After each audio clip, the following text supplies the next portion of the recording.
Alright,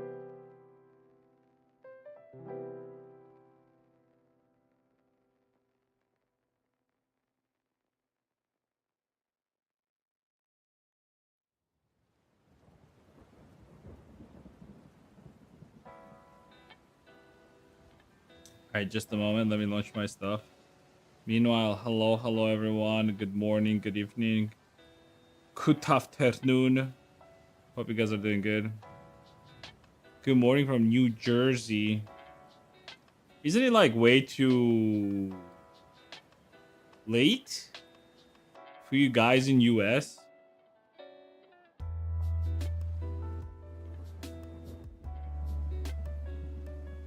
Ohio,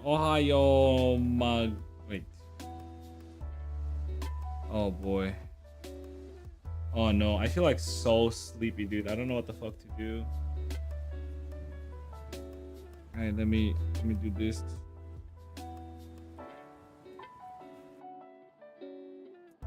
(6:30 a.m.) You are East Coast, right, Commodore? You like get up early, or you just don't go to sleep till like morning?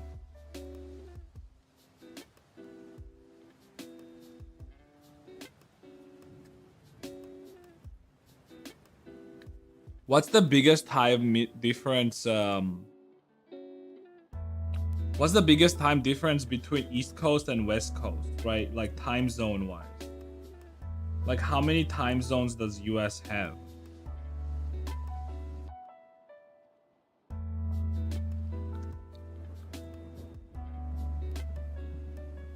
You have 3 time zones? Okay.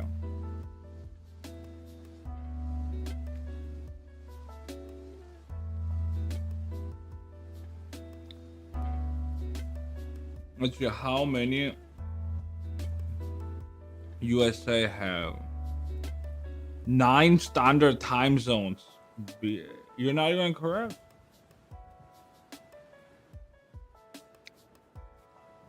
Actually, no, it's 4. Wait. No, it's just 9 standard time zones covering the states, territories, and other US possessions, with most of the country observing daylight. Say, okay, wait, what? But there's no. Oh, okay. It actually includes Hawaii. Yeah.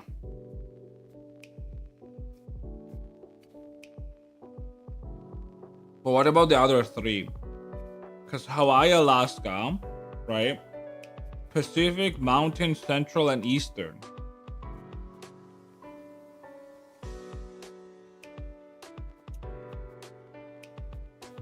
Oh, is that what they mean? Oh my god, it makes so much sense now.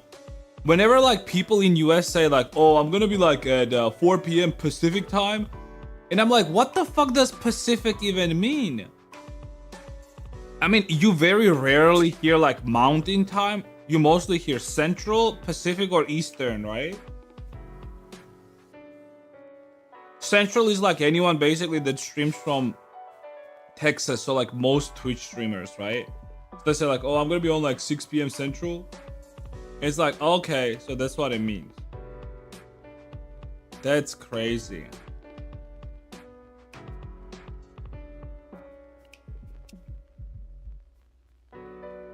There's territories too. Okay, so it includes like some small territories somewhere else in Japan as well. Oh, wait.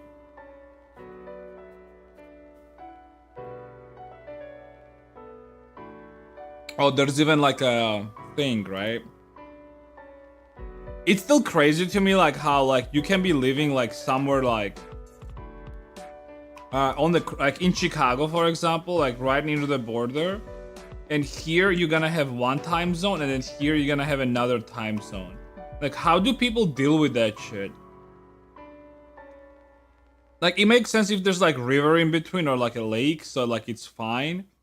But like whenever it's literally a border, like you go over to the side state and it's a different time zone.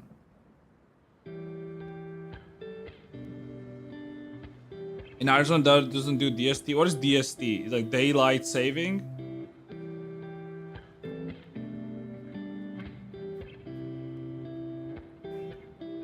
Phoenix. Is central or mountain? Oh, okay. Salt Lake City. Dude, I hear like the only reason I know Salt Lake City is because of like popular media, movies and shit. Salt Lake City. Let's see, Salt Lake City.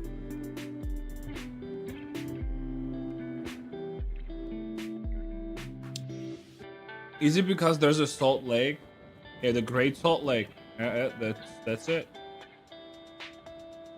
Is there a picture of a Great Salt Lake? Oh my god. It's a Salt Lake. Not what I imagined Salt Lake to be like. Maybe. Is there like a thing? Oh, right here.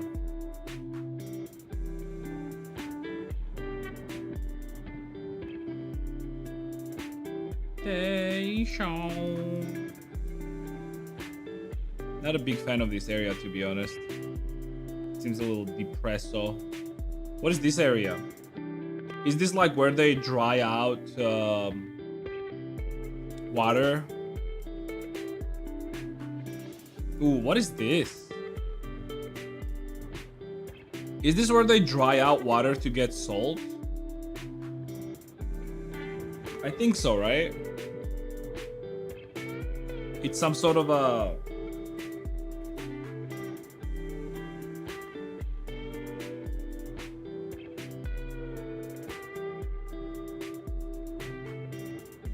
Oh yeah, it is. Look, it's all salt.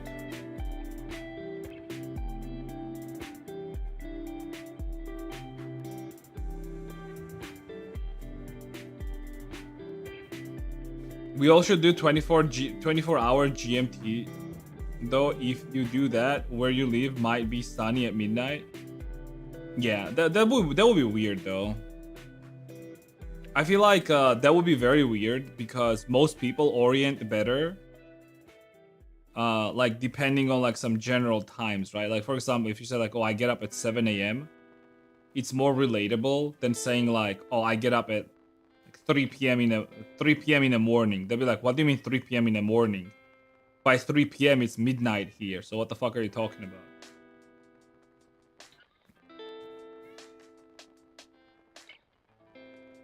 America. I like America. But I feel like I don't like mountain area. Like mountain area of US is like kind of shit. I feel like something like, I do wonder how good Texas is actually. I also think like Texas has like a bunch of like farmlands, right?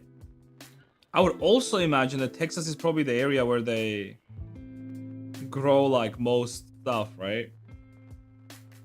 Mountain is more national park? Yeah. Isn't it like legal? There is an area where it's like legal to grow weed, right? And it's like, is Texas legal in that sense? Or is it Arizona, I think?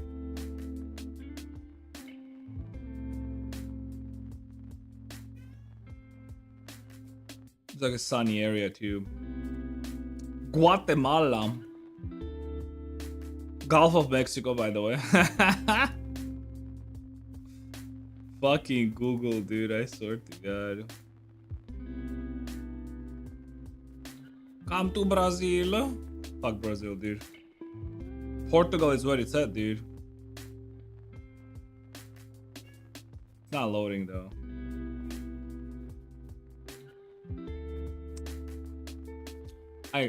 Anyways.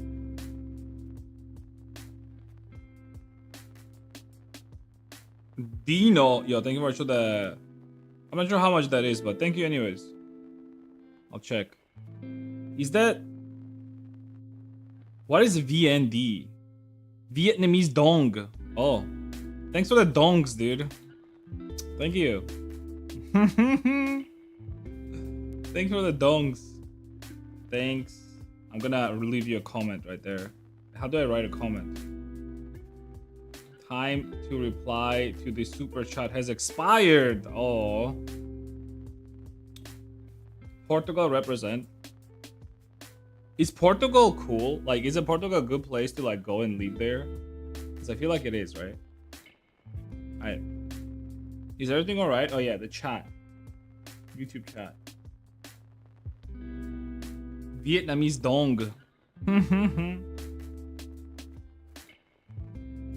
You like living here? Are you like sort of like upper middle class? Are you or are you in like in the bottom? Because I would imagine that also matters a lot, right?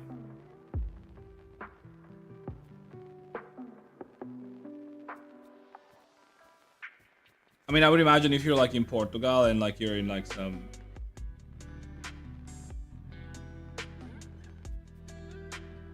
But now we're doing better. Okay, that's good. That's good, dude. Good for you. Good for you. Very nice.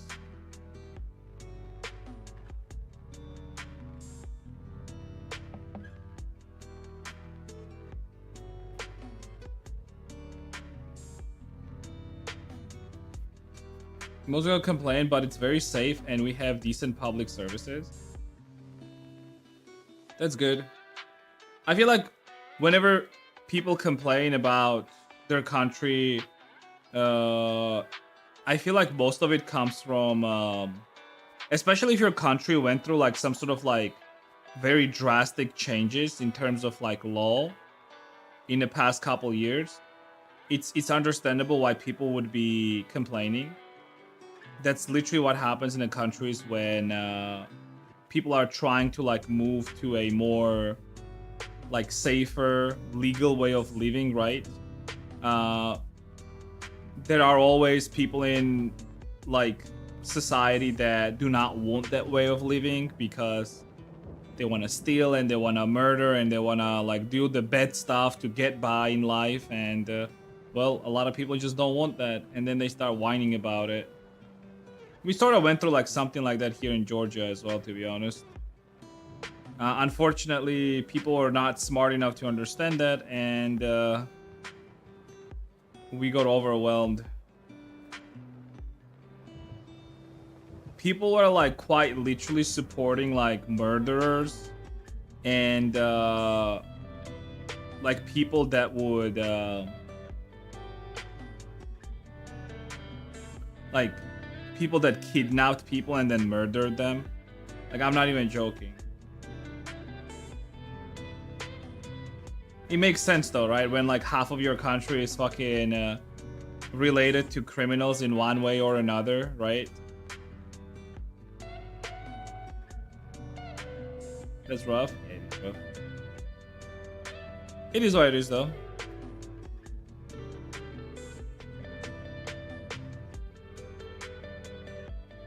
Just a lesson not to let criminals run your fucking country though. And don't bend your knee just because you think that like, oh, just because they're criminals, like, you have to feel sorry for them.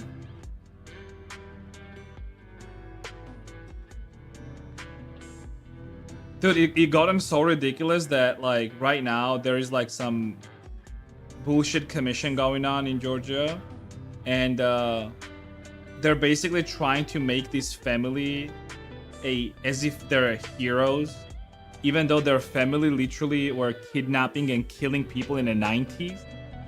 They have at least caused harm to I don't know what the exact number is, but it's quite high. They even killed a brother of a current mayor. Imagine how ridiculous it is. They killed brother of a current mayor back in the 90s, right? And the same government is making like their family like a hero, basically. They did kill, by the way, like the people that were committing all the crimes, but their kids grew up, and now their kids are speaking against the previous government, because the previous government was the one that punished them, basically, those criminals. They killed them, by the way. The only reason that they happened is because those people decided that they want to fight the police with guns, and well, they died. That's what happens, right? You don't fuck with police, right?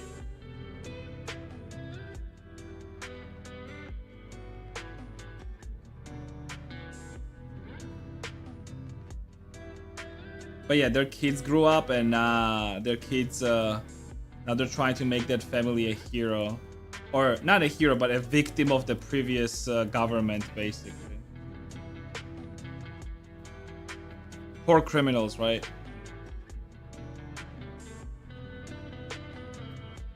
They should join the Avengers. Yeah. A martyr. Yeah. Poor criminals. It's not even like funny at this point. It's just like, yeah, I don't know. People are genuinely like for it though. They're like, yeah, like, yeah, they were criminals. Yeah, they killed a lot of people. But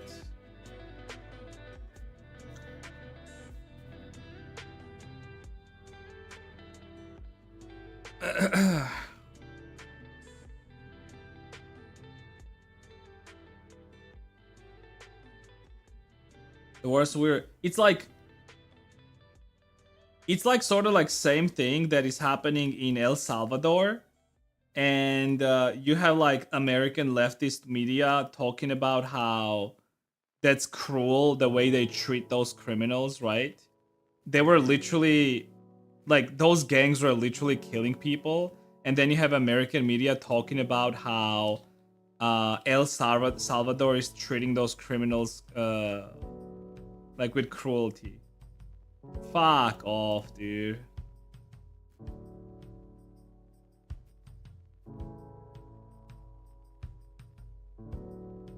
They should be fucking thankful they're not on a death row, dude.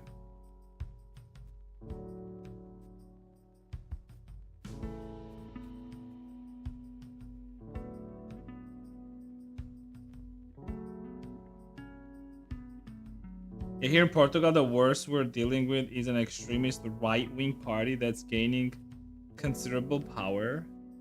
Portugal and right-wing power, that's very interesting. I feel like the problem is like nowadays calling like right-wing or left-wing in each individual country is just not equivalent to like in comparison to other countries. Because right-wing in your country, right? For example, like you can't compare that to like right-wing people in like America or like here or somewhere in Russia, for example, right? So when you say right-wing, it's not quite telling. I guess a better way to say it is like to tell me like what sort of policies are they supporting? Are they also talking about how prisoners should be freed? Like, what are some of the policies that you don't like, for example? What's the baseline? You look like that's. I'm not even joking about it when I say it. For example, a lot of the left-wing people here in Georgia, in my country, like if you look at their political ideology, it's actually more close to American Republicans, which in US is considered right-wing, right? So it's weird, right? When you think about it, like how come like left in America is not the same left in here, right?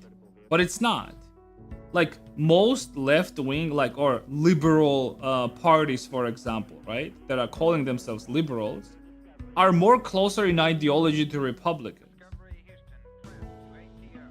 Now we obviously have like this, like extreme left groups as well, right? And they also sort of call themselves liberals, but I feel like most of them just call themselves social, like socialists or social democrats or some shit like that, right?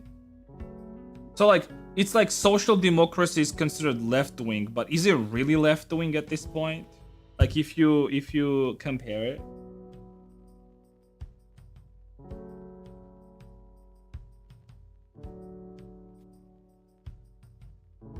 There's also a split between social views and economic view. You can lean right economically, but lean left. Okay, can you like explain me what is leaning right economically? I actually genuinely like. You mean capitalism?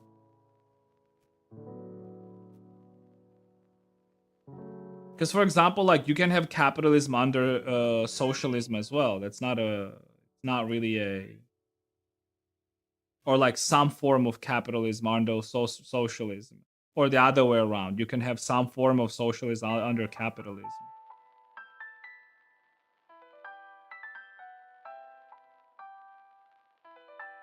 would be supporting privatization or usually public sectors. Okay.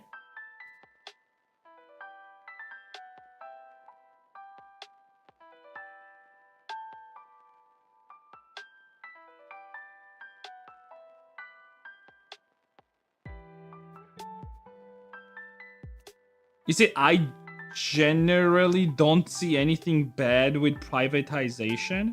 It's just in an environment like that, you also have to have proper taxation basically at high levels of income, and it should be fine, to be honest.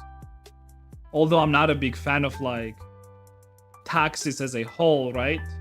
But like when it comes to like taxing like ultra rich, yeah, sure, especially if they made their money through, like, for example, because like I feel like that's also like a little bit different compared to like other countries.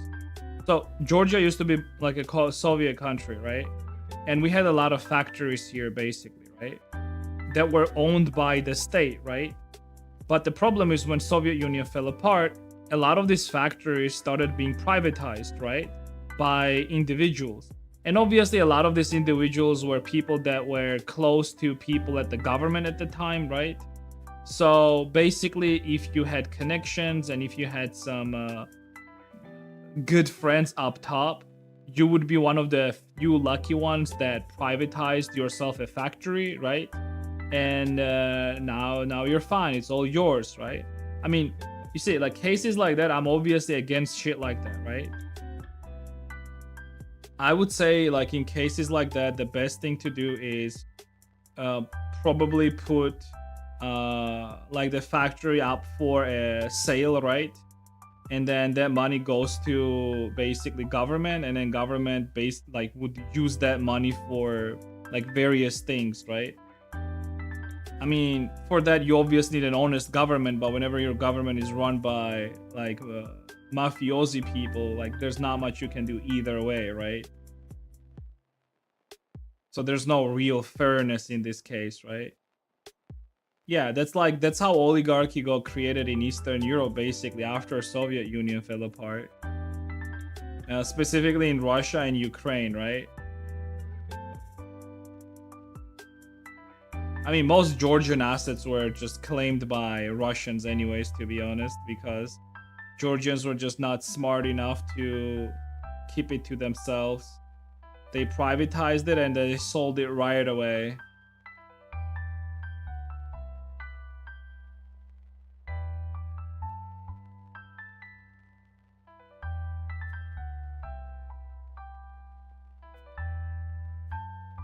US leans heavily right economically because most things are privatized, like health and education and stuff. Okay. No, okay, sure. Okay, comparatively, I would say you're right. Like if we compare it to like some Nordic or Scandinavian countries, sure. I can agree with that US is more right leaning in that sense where it's like more yeah, sure. I can agree with that. Okay. That makes sense.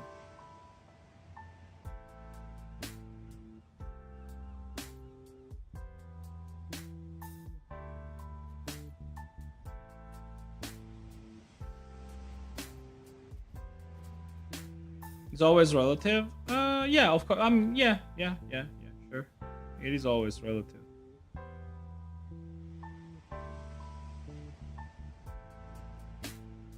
I'm just more so like thinking out loud, to be honest. So.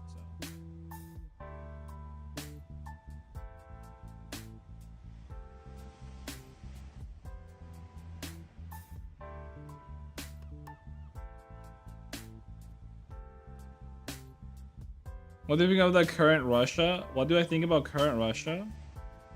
I mean, current Russia is like heavily corrupt, obviously, and people are. See, the problem with Russia is this. I feel like, you know how like people sometimes say like, oh, like average Russians are not at fault, right? And average Russians do not want any of this like war and stuff like that, right? I feel like the problem is like these people are forced into behaving a certain way, right? But because they are forced to like Putin, to like the war, what happens is they are acting like it's their choice, basically, right? So they're like, it's like their pride is not letting them to admit that the fact that they're supporting Putin is only because they are forced to support Putin, right? I feel like that's what's happening in current Russia. So instead of like just saying that like, yeah, we're just forced to like Putin, they have like too much pride and ego. So yeah, they're only supporting him because they have to, but then they act like they're doing it out of free will, which is even worse if you think about it. You might as well say that like you don't like, you're just forced to support him, right? And then you obviously have like actual supporters of like Putin and like whatever they're doing, right?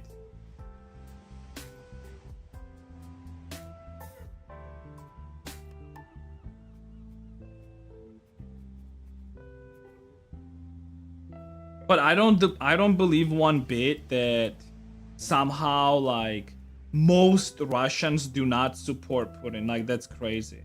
One way or another, they're supporting him, whether it's like willfully uh,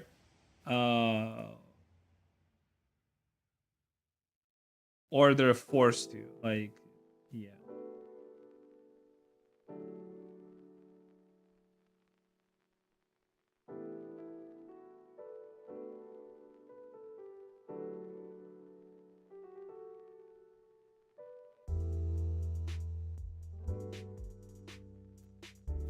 So politics related now, and I love it. Oh yeah. I don't really talk much, to be honest, about politics. Like maybe like from time to time, especially like now. I used to like talk about it more heavily, especially like during protest here in Georgia, like after the elections were like scammed, and I was more passionate about it, but I've just kind of like lost all hope at this point, like genuinely, and I just do not believe in genuinity of people that are protesting. I also think that they got hijacked by certain political like powers that are not working in the country's best interest. But well, I can't do anything about it, and people seem to be very dumb to understand that. So I'm just trying to focus on myself, to be honest. The only way out of this situation is for me to focus on myself, build myself up, get enough money, and just leave this goddamn forgotten country.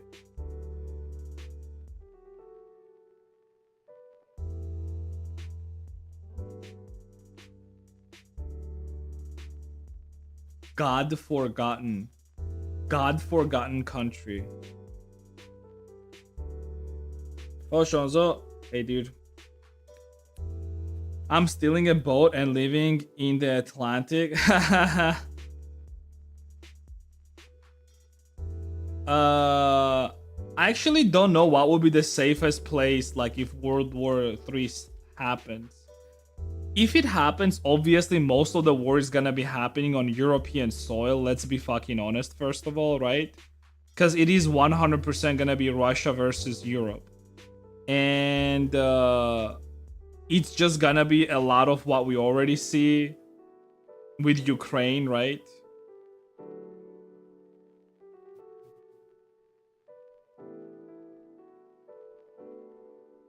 But in general, I don't think there's gonna be an actual World War III, because for World War III to happen, you also need Belarus to be involved, and I feel like Belarus are just a bunch of pussies. They're not gonna involve themselves.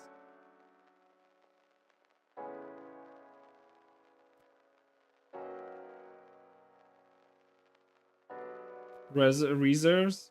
Yeah, but I think it's just for a show, and Belarus people are not gonna be actually fucking fighting like Europe. There's no reason to, and then I don't know. I mean, I hope I'm right on this. Let's just say it like that. Like I would rather be right on this than wrong.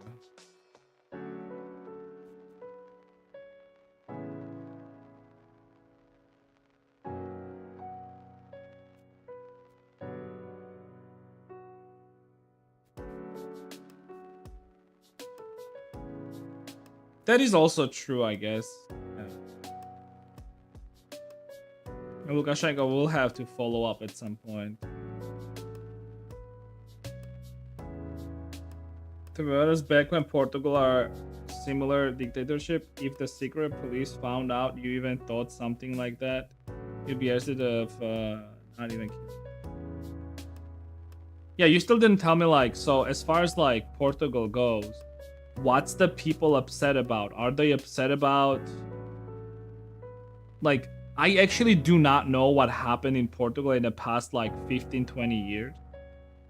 So you have to tell me like the big stuff. Like, did the government change and then they started incarcerating a bunch of people and now Portugal is safe? And now the families of those incarcerated people are just pissed and they're like whining, and then there's like whole political movement behind it. Is that what's happening? Because it seems like that. I'm not sure, but it seems like that. Should leader after Putin era in Russia too? Maybe Russia could possibly face various challenges in the future after his death. The problem with Russia is that Russia could literally be a center of Eastern Europe, but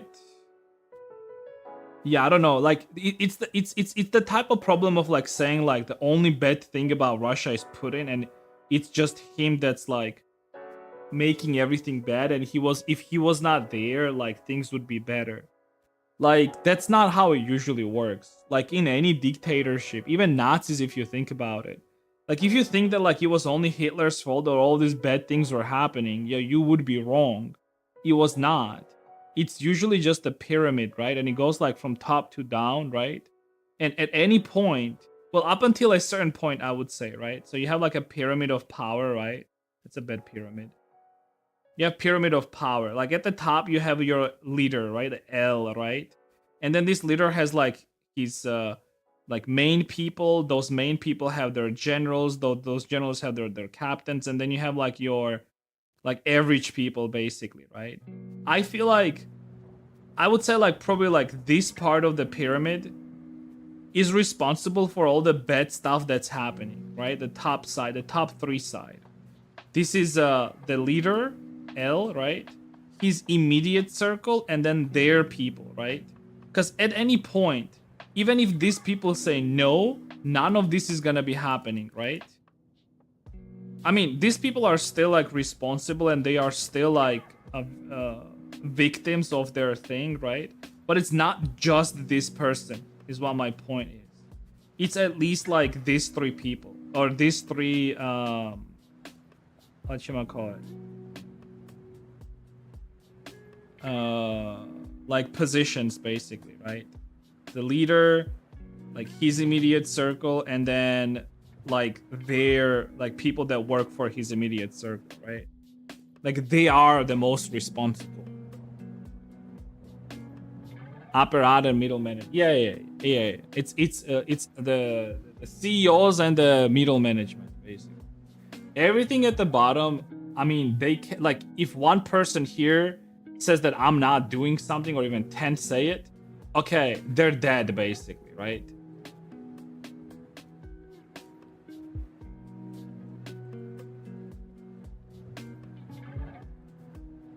Like Salazar a lot, even though we had famine during his rule. Salazar, Portugal is pretty safe outside of Lisbon. I'm sure fully why. It's just always been like that. I didn't get into because there's a lot of things to go over, and I don't understand most of them completely. Okay, so it's. I mean, I guess like depending on how old you are, there could be like some things that you might not even be really like aware of as far as like history goes. So I understand that. What do you think about the current US president, Trump? I think that that's not what he's not the best. Let's okay, I'm gonna rephrase that. I feel like US had way better candidates, but I also think that there were better options. Let's just say it like that. But I also think that Trump was necessary. It's like a necessary evil. It's a necessary evil, I feel like. I might be wrong on that, and we'll see that. But I feel like Trump was a necessary evil. It's like from time to time, world just goes so much in one direction, right?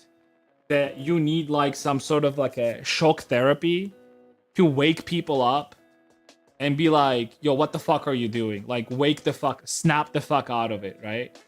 And I feel like Trump is that. Trump is just a shock therapy, basically, for a lot of these countries.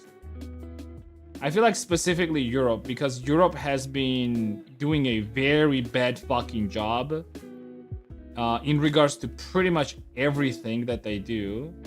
So I feel like it's a good wake up call specifically for Europe.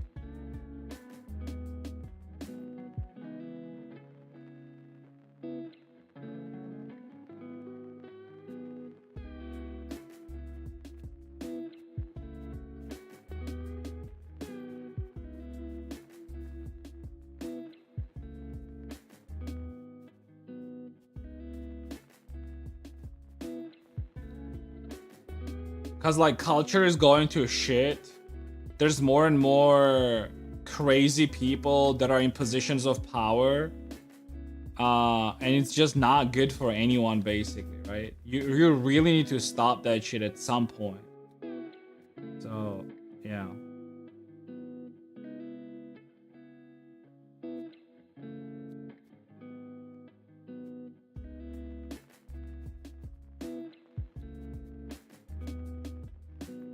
I like what his Department of Transportation appointed. He got rid of the light truck loophole that made every vehicle a light truck, and those heavy trucks did damage to roads. And the damage to the roads was bankrupting states. We're going back to AT style pickups. I actually don't know anything like about that, but I would assume that whatever you're saying makes sense. So sure. You seem to know a lot more about it than me anyways.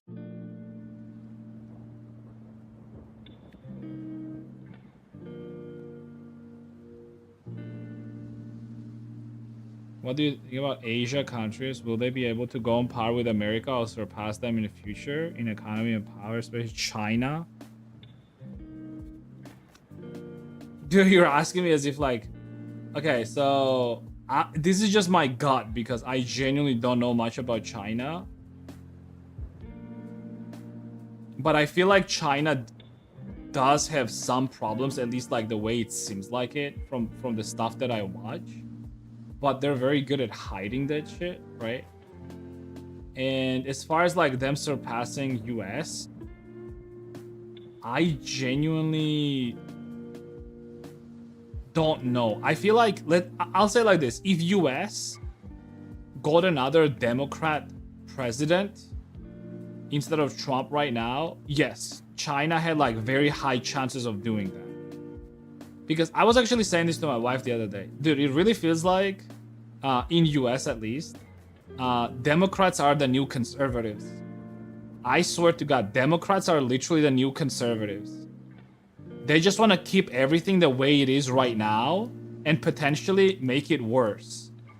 So they're the new conservatives. Meanwhile, like Republicans are actually trying to push for some change, you know, like actual change. Like it just doesn't matter what the change is, just change things at this point. Just shake things up, you know?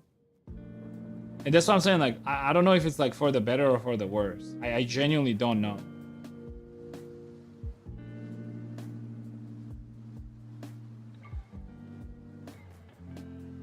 But again, to me, it just seems like a necessary change.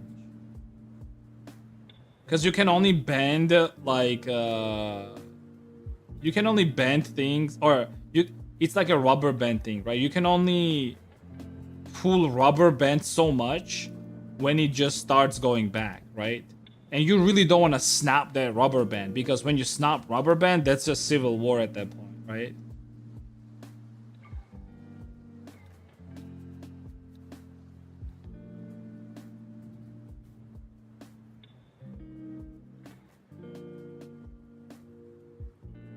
Narratives monopolizing pop culture and academic prestige will do that. Yeah. I thought China already has, arguably. Well, yeah, but China also has a lot of corruption. That's another problem with China. Well, that's a problem with like any communist state, to be honest. It's always corruption. I mean, unless like all those videos are not true, right? Like there's like videos how like people are just painting things like, for example, like green, so like from afar it looks like it's actual like grass and shit like that, but it's all just corruption.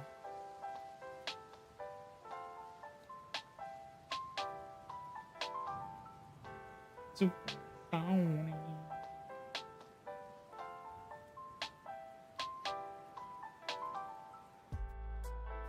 decades of liberal, do you think there's will be a more sensible level of in terms of in terms of what? What do you mean by level of? Shonzo, the political expert. Yes, so invest in Bitcoin, yes. The partisan division. By partisan division, you mean division within parties, or what do you mean?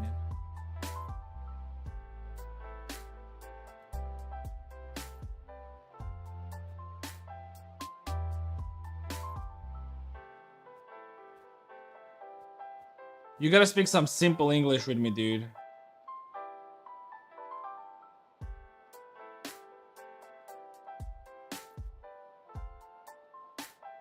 I mean, this color team is evil.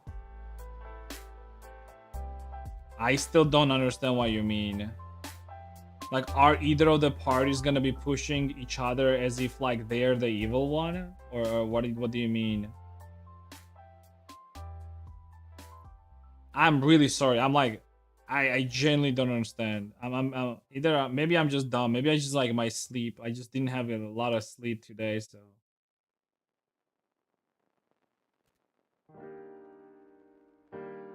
Yeah, yeah, like it feels like you're asking me like something in terms, and then I just don't understand those terms. Remember, I'm not American. I don't understand some political terms that you Americans are, you know, like it's an inside language, you know. Do you think eventually the red and blue team will be more open to being friends like 40 years ago? Oh.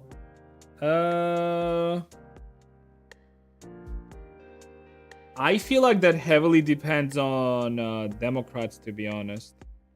I think that it heavily depends on Democrats. It depends on whether Democrats are gonna abandon their current political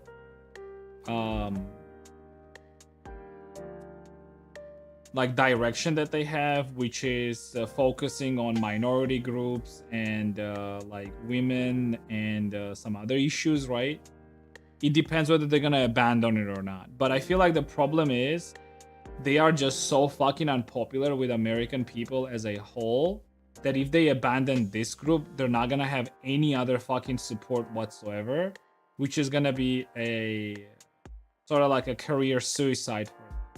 So the question is, are they willing to like go with this career suicide and risk it?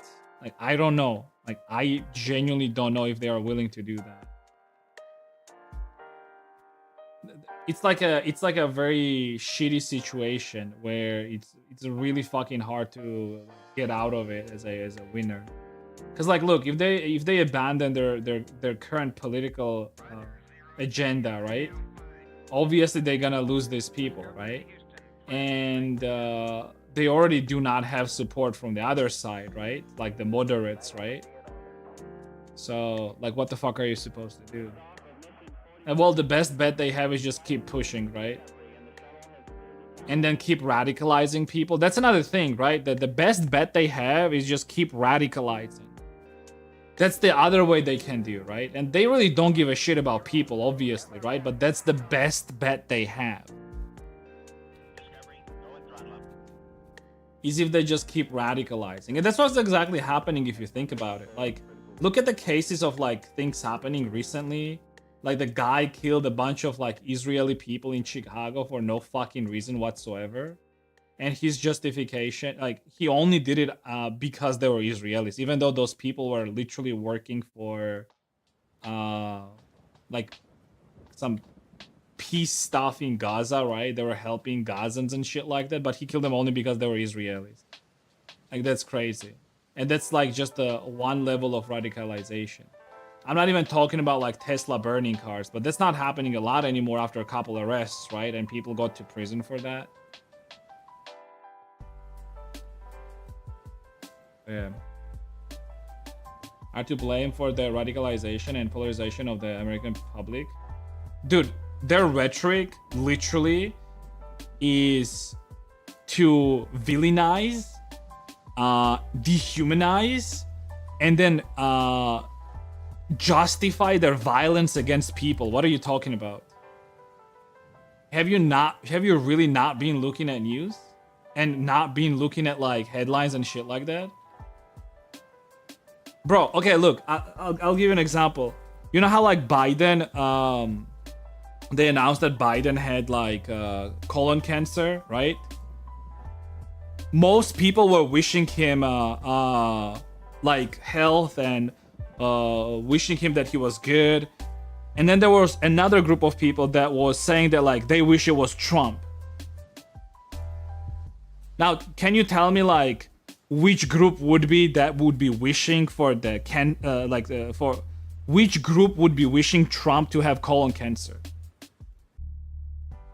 And then what it makes it the rest of the people to be? Who are the rest of the people that are wishing Biden good health?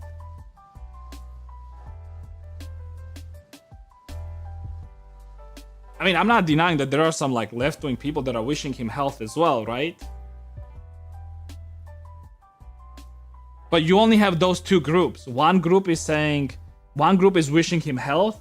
The other group is wishing Trump to have that cancer.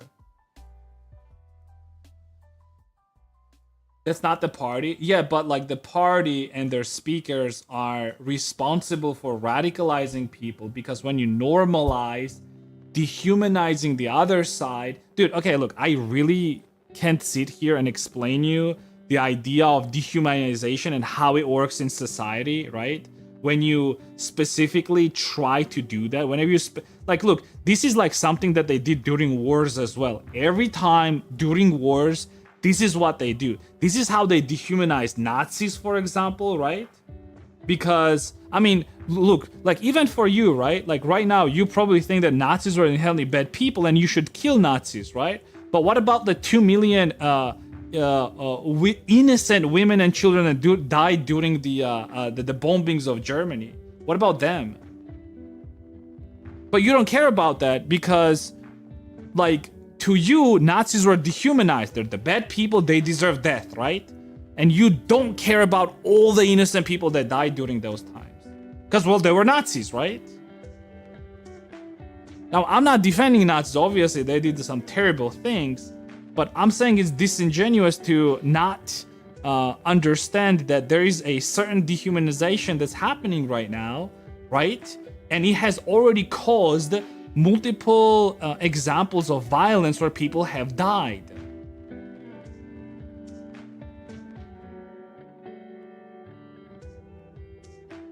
Or were killed, actually.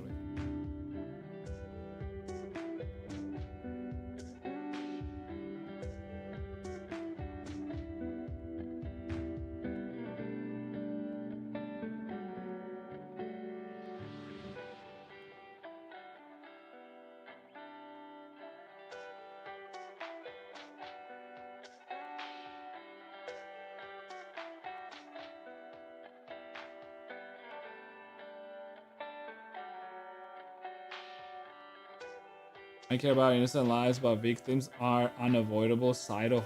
What do you mean victims are unavoidable side? Do you think like those people that died in Chicago because some dude was radicalized on the internet that he should be killing Israeli people? That's a unavoidable side of war?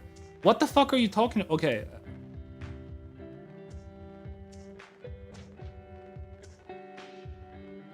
Sorry, maybe I'm misunderstanding what you're saying. Let me read that fully. I care about Nazi Germany and World War II. Okay, sure.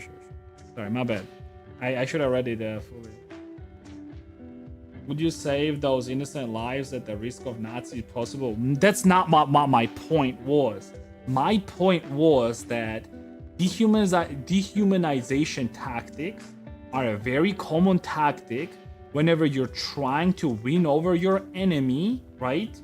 And have no pity over them. That's what my point is. My point originally was that, look, I really cannot argue if you're gonna be just dismissing my what I'm saying, right? For with no actual some sort of logical counter argument.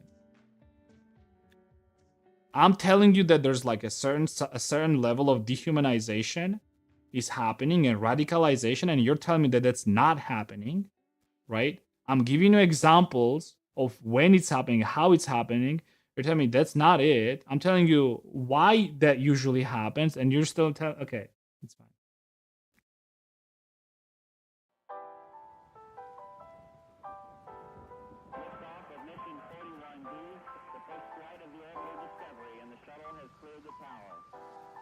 You see yourself as the hero, but there was so many people that lived their lives that became villains. So many people think they're so special. They think they wouldn't do those acts. Yeah. I mean, we can get into human psychology of that, but yeah. I mean, even the people that are, for example, right now saying that oh, hit the Nazi or punch the Nazi, they're only saying it because they think they're in a right position. Do you think that Nazis were doing the same thing and they were putting Jews in gas chamber? Do you think that they didn't think that they were on the right side of the history? They probably thought the same thing, actually. They probably thought that they're doing the right thing. So the problem is whenever you are also you're also doing calls for violence, how certain can you be that you are on the right side?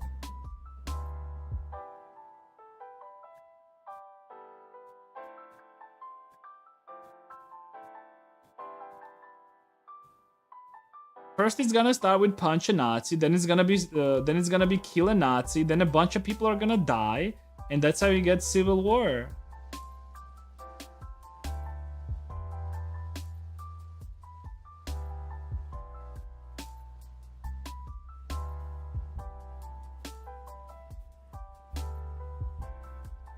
Talking about this over text is just complicated. I agree, it is complicated, especially when I'm the one talking and you're the one chatting. I agree that it's complicated because you can't get over your ideas properly. I agree. So we should just stop. We can agree on basic things like that, any sort of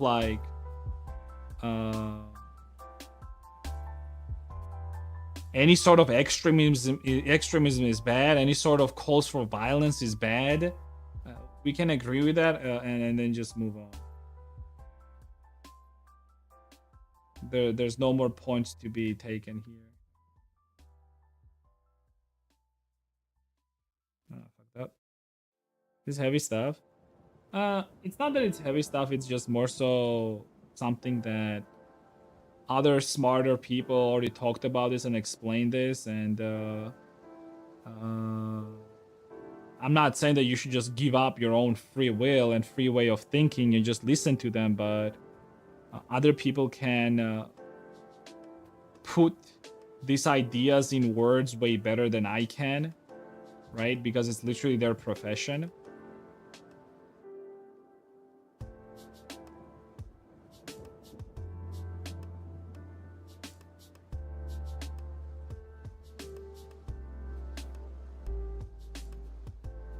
I'm not entirely sure who's most responsible. Okay, that's fair. If you're not sure who's most like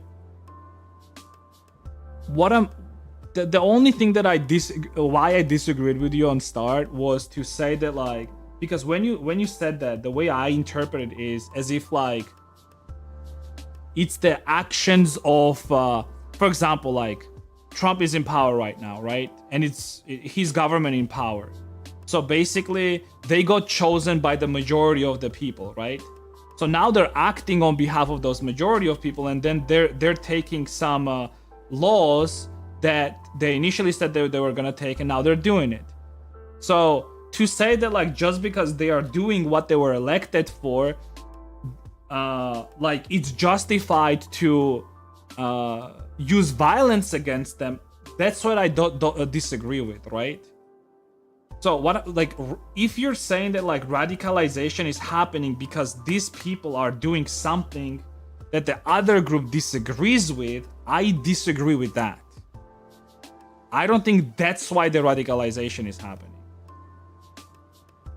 It's one thing to disagree with your government, right? It's one thing to disagree with them, but it's another thing to like be violent against them because you disagree with them. Because that's not democracy anymore. And if you're somebody who says that you do believe in democracy, well, this is what democracy is. Majority of people choose them. Now they're doing what they're doing. 4 years, you have to sit there tight and wait. And then if you do not like it, next election cycle, you can choose somebody else. There's Senate elections like in what a year or something. And you can choose the side that you think represents you the most. And then depending on whether a majority of the people in your country think the same, you're gonna get results or you won't.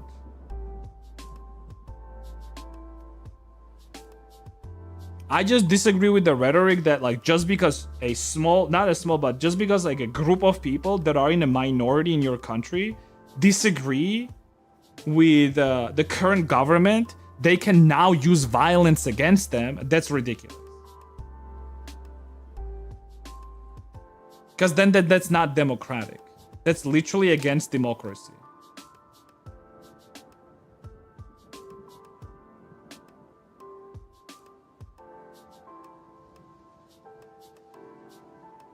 It's more humans be humans and they can be manipulated, not because they're fundamentally... At what time do you use it? At some time it will be too late. What do you mean it's gonna be too late? Bro, you have elections. You know when you use it? When you're gonna have elections and they will say that like, yeah, we're not doing these elections, we're gonna just stay in power. Then it's justified. Like, what are you talking about? It's very clear when you can use violence.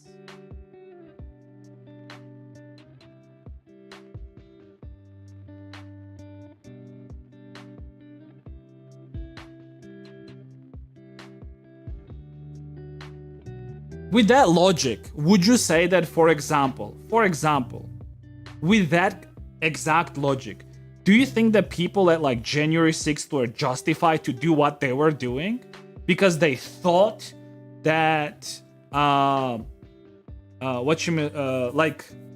because they thought that the system was not working right, and just because they thought that, was it justified for them to do what they did? Because my answer is not. I think it was not justified. So then why is like any other form of violence justified because a group of people think that it's justified?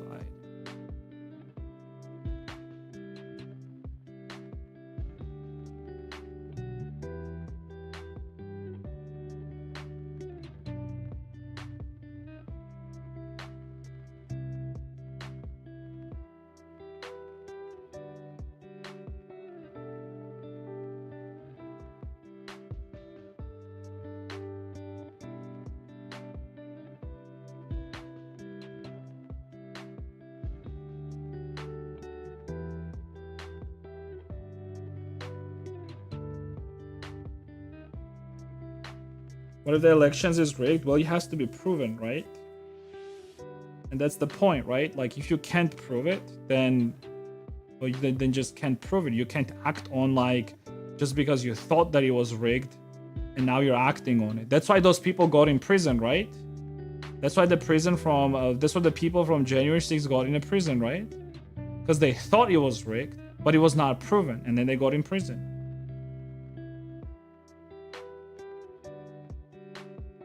Because the military overthrew our dictatorship forcibly. You see, there's a very important thing that you're saying here right now. Overthrew dictatorship. So you already had dictatorship, and it was well defined what the dictatorship is, right? How can you define that you had dictatorship? Can you tell me how can you define that? How did you define that you had dictatorship in your country? Let's go with like basic logic. Like I can explain you how I can define how there's dictatorship in Belarus, for example, right? I can define that, and then you can tell me like if that's a good definition of it or not. So then tell me how did you define that in Portugal you had dictatorship? Did you had people forcefully voting for a certain president? You probably had, right? Did you have people be threatened to vote for a certain person? You probably had that too, right? So at that point, that's dictatorship, right? And it's not just like couple people, but it happens on mass, right? When it happens on like large scale, you know, now it's dictatorship.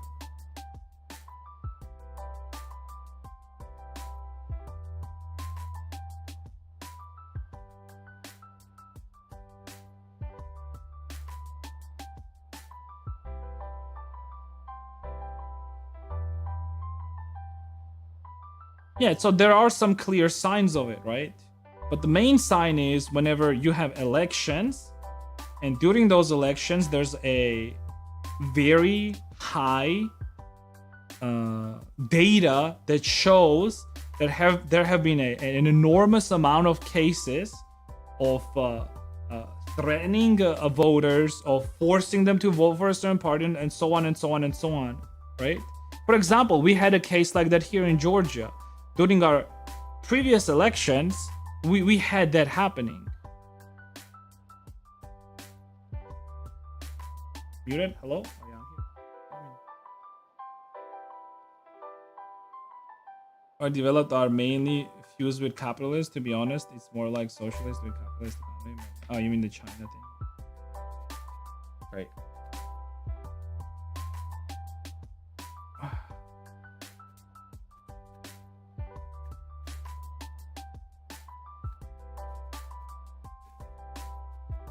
So there's no such thing as like it being late.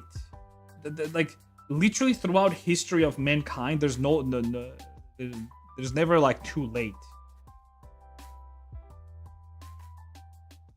Even Belarus, like some time will pass and people will be probably able to like get over. But like to be honest, like as far as Belarus goes, right? People knew they were living in dictatorship way before fucking elections. But the difference between, for example, US and Belarus is that in US, at least you have first, I mean, is the gun ownership first or second amendment? I remember. You literally have mechanisms against the dictatorial government. Which, by the way, it's usually the Democrats that are against it. And they want to take away your guns, quite literally. So who is actually fighting against the democracy here?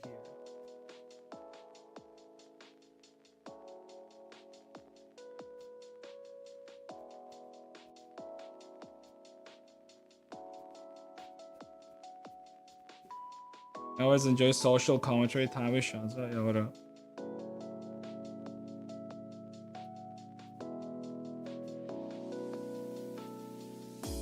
Yeah, I have the best commentary, especially on US, right? Because I live there and I know how things are happening.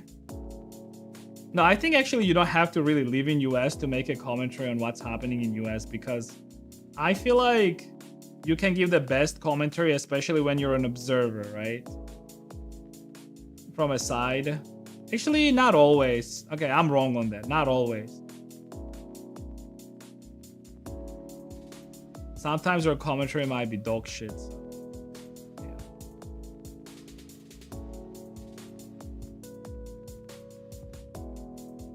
But I'm okay if my commentary is dog shit, actually. At least you can tell me that it's dog shit and I'm wrong. But tell me how I'm wrong, right?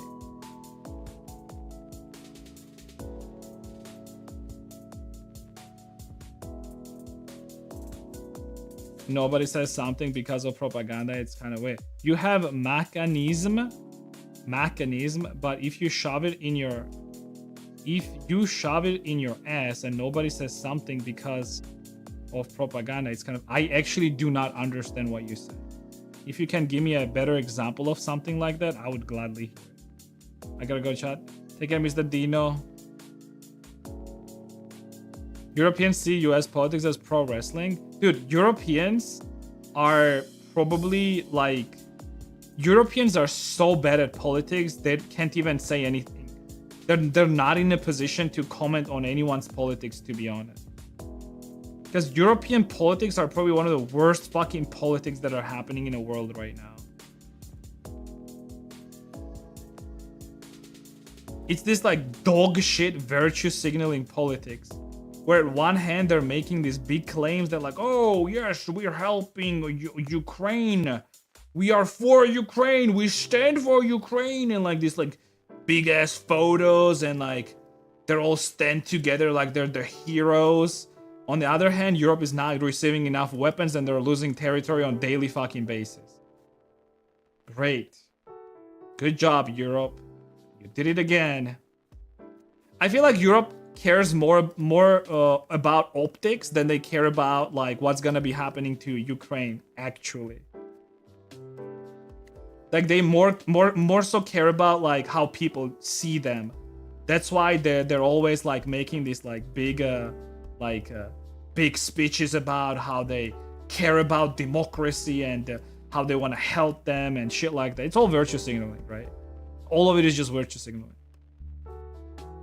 Not to mention they're still buying Russian oil. Yeah. I was looking at that like the other day.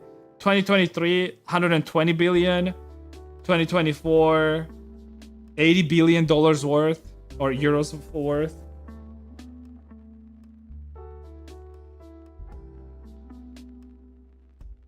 What country would you consider to be gold standard for politics right now? Oof. I don't know. Huh? Poland. The problem with Poland is that I still don't know what opposition in Poland looks like, right? But the problem is, if opposition in Poland is basically a bunch of politicians that are funded by NGO groups who are funded by European like socialists or some shit like that, right? Like, I don't know. Like, that's the problem. I don't know. Politics are way more fucking complicated in that sense, you see?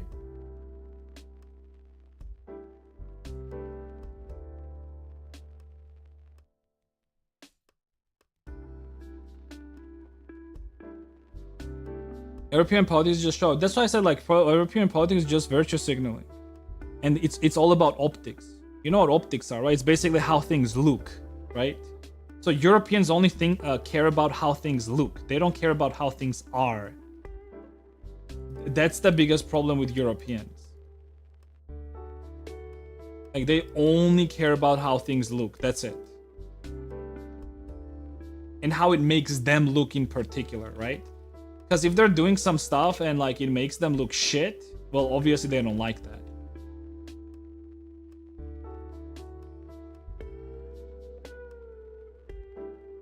In my opinion, for Europeans, it was absolutely life-saving that Trump became a president, because they can just like shift attention from Ukraine and how they have been mismanaging Ukraine and helping them to US and basically blame it all on them. Because if now they can just blame it and say that like if Trump is not helping Ukraine, right, it's all US's fault that Ukraine is losing, basically. I still think they failed a little bit on that because people didn't quite eat that shit. But yeah.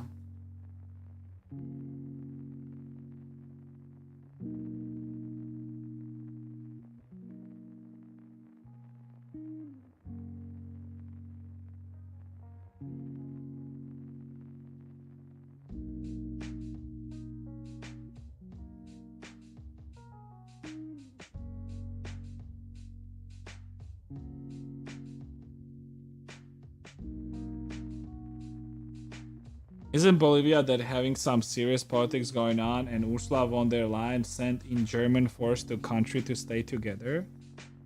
I'm not sure. I actually have no fucking clue.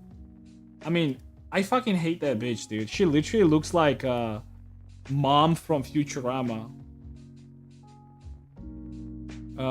Ursula von der whatever the fuck her name is. Like, tell me that this bitch doesn't look like some sort of a fucking villain, dude. I swear to fucking God. You can't tell me.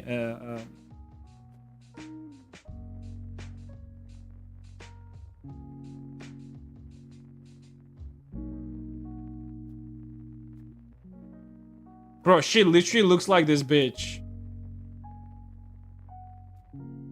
Like, actually looks like this bitch. Holy shit. Look, the eyelashes, the red lips, the fucking hair.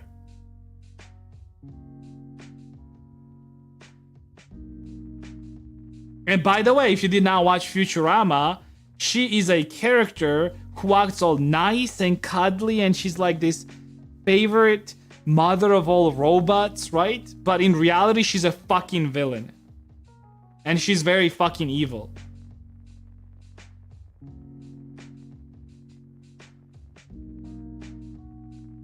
There, Starmer. I don't know who the fuck this guy is. Macron right here. The baby boy. Who's this retard, actually? I don't know.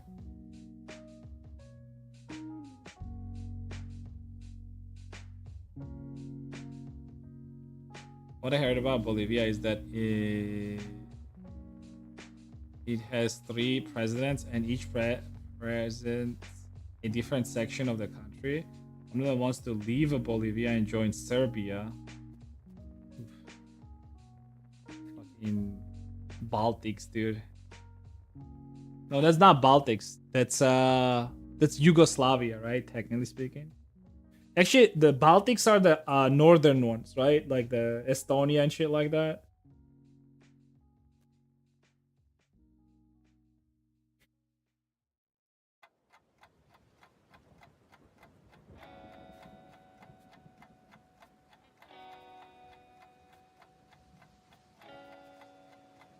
For me, and I'm really good. Good.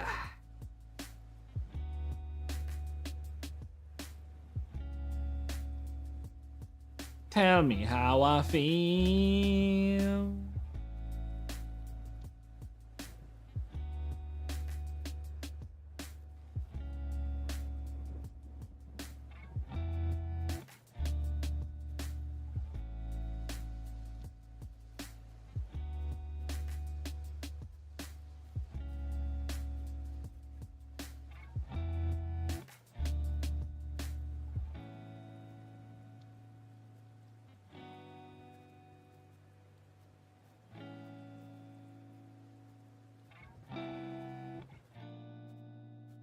How is he perceived also? I disagree with Macron's politics with France.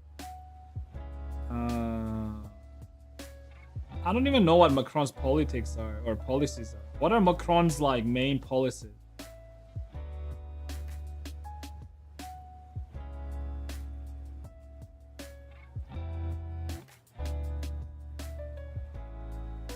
I know, like, I remember, like, people were really against when he introduced the new law for what you might call it, like extending the pension age. People really hated that.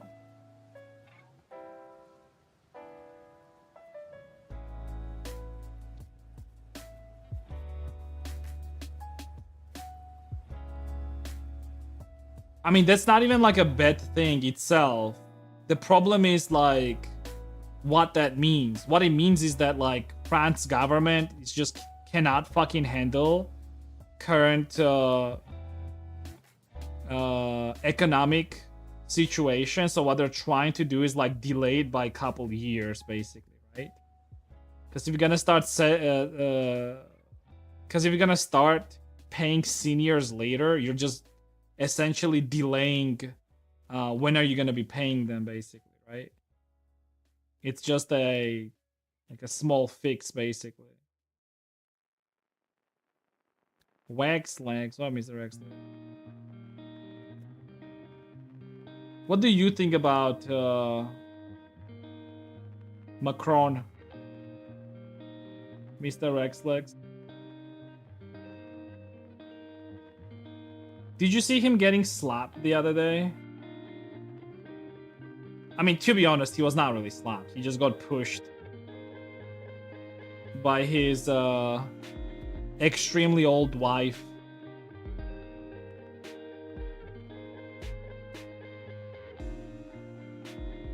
That basically groomed him when he was like, what, 15 or 16 years old?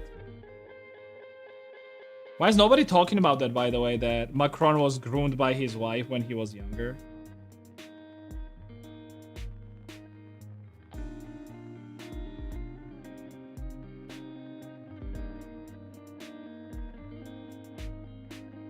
It's really not considered as a sovereign country. It's like EU, like the rest of... Yeah, I agree with that. I feel like a lot of people are not really...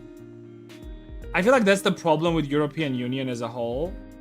Because of Europe, like current state of European Union, like a lot of these countries like France, Germany are not really considered like its own sovereign countries. They're just part of this big EU family and that's it, you know?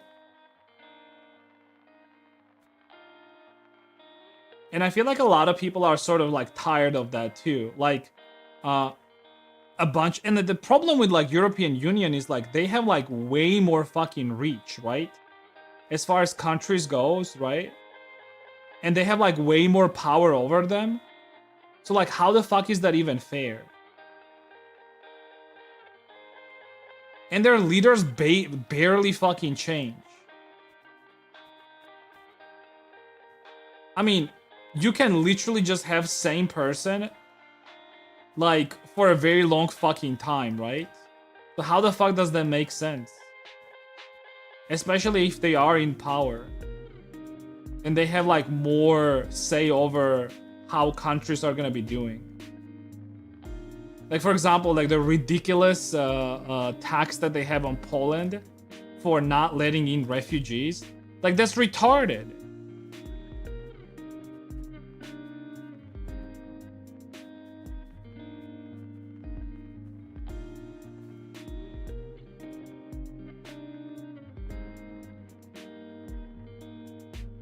Led by Germany. He was his teacher, yeah. Germany was gonna get there one way or another.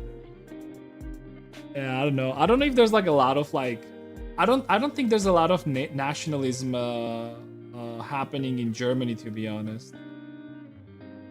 Doesn't really seem like it. Germans, to be honest, like are very docile right now, so I actually do not see that anytime soon like becoming more nationalistic. I mean, look at Rexlex, dude. Literal fucking pussy. I'm joking.